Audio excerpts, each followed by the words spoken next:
Hello, nurse. Hello, vomit worms. Hello, internet. I was thinking about this week in comics, and Spider-Man was awesome. Shock. And Green Lantern, if you're not reading it at this point, whatever. What really stuck out to me this week was Nemesis. Not so much the comic itself. It's good, I want to get to that. But it was more about the creator, Mark Millar, heaven forbid we mispronounce that, because he's been in comic news recently. So, I don't know where you guys get your comic internet buzz, or if you don't, but one thing that's been going around is this talking about, like, ultra-violent stuff going on in the Marvel All Ages stuff. You know, the general superhero things. The main ones being Ultimate Avengers, I don't know what number it was, but Red Skull drop-kicked a baby out a window, I don't know. Something involving a baby and a splat. I didn't read the comic. It sounded pretty bad, but at the same time, I used to read the old Ninja Turtle stuff, so I wasn't that shocked by the idea.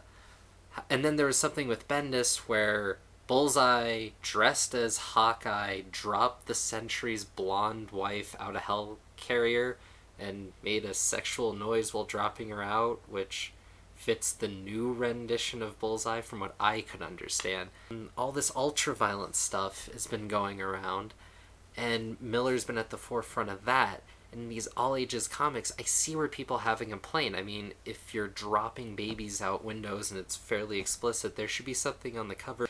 Hey, maybe a 5-year-old shouldn't read this. It might hit them a little more personally, being fearful of someone dropping them out of a window. Might get to them a little. But then on the other side, I just hear some people voicing out against ultra-violence in comics, which I'm not cool with. There's some place for ultra-violent comics, definitely. There's another famous Millar, Frank Millar, who was big on it, and the difference between where it works and where it doesn't work is something I want to get to, something that I've been referring to as the Millar principle. Or when it comes up, we call it Millar time. When they started out, it wasn't so bad. Frank Millar did Daredevil forever. It was amazing. It worked. Mark Millar did some Superman Adventures stuff, where it certainly wasn't there because it was supposed to be for the Saturday morning cartoon audience. Now, what we see later is Mark Millar having some Red Skull dropping babies out windows again. Sorry, I keep coming back to it because out of context, it's kind of so out there. It's black humor. Then you have Frank Millar doing weird stuff too, out of character, with All-Star Batman, with this ultra-violent Batman that doesn't fit the character at all either.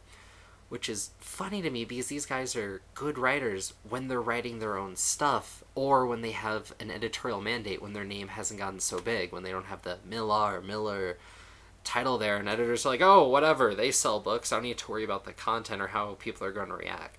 No. I mean, and you shouldn't worry about that with something in, say, Sin City, or Wanted, or the rest of the Mark Millar stuff, like Chosen, or what else came out in Millar World?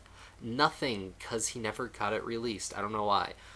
But then you go to what came out recently, Kick-Ass, amazing book, ultra-violent comic, a lot of people weren't for it, but a lot of people were, and it worked there.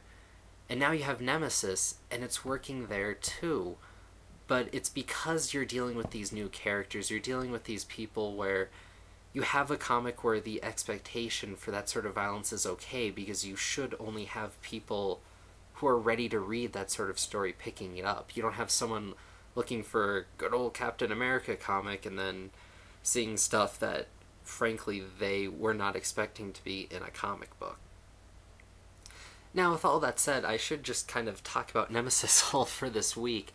It is a great little comic where you have some guy who's dressed all in white, who's supposed to be a Batman-esque character, you know, rich as hell and very capable, except a complete douchebag. Wait, that is Batman. No, wait. Batman's a douchebag, this guy's a douchebag, but he's not with good intentions. That's the difference. So this guy's going around killing very specific people. Apparently he leaves warnings with it's a rough estimation. He'll kill him around that time. And so far he's been killing off all these public figures, creating chaos. For what reason, I don't know. It's an intriguing premise, and they set it up well. like to see something that goes a little deeper than Kick-Ass this time, hopefully. But that's just what I want. And with the sales, I'm sure they'll do whatever the heck they want. If you're looking for something a little more off the beaten path and certainly a little more violent, I would recommend checking that out. But if you have problems with blood and guts and gore, it's not for you at all. Like, any single page in the comic. Like I said, want to do something a little different this week? Let me know what you think. If I should go back to just blah, blah, blah, my opinion, let me know. Okay, thanks. Peace. Bye.